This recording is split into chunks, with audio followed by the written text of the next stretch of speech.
Naalala ko pa nung naghiwalay kayo, tapos nagkabalikan, at hindi ko kailanman malilimutan yung mga binitawan yung salita na na-realize pala namin na hindi namin kaya na wala ang isa't isa. May pangalawa pa, ipinaglaban namin ang pagmamahala namin. Ito na lang, without having to go into details, itong paghihiwalay nyo ngayon, pinaglaban nyo? Of course, ito boy. Hindi ko ipagkakailayo na pinaglaban namin.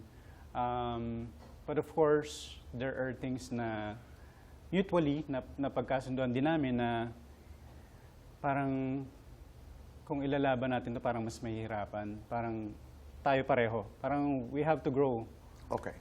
Pero ang importante, nag-usap kayong dalawa. Nag-usap kami. Ang importante, mutual yung decision. Yeah. Ika nga. Mutual. Are you friends? Nag-uusap kayo?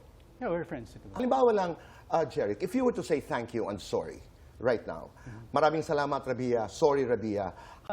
Thank you kasi ang dami ko natutunan sa relationship namin, and of course, she loved me for who I am.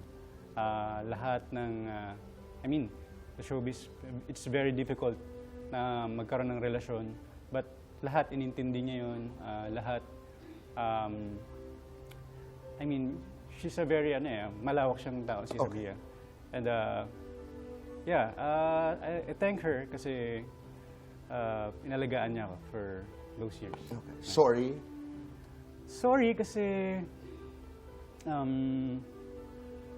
sana masamahan ko pa siya ngayon sa lahat ng mga journey niya, but I'm proud of her, and I wish her all the best pa din sa lahat ng ginagawa niya, and we're friends. Ganda pakinggan. Oo. At napakaganda na kayo magkaibigan.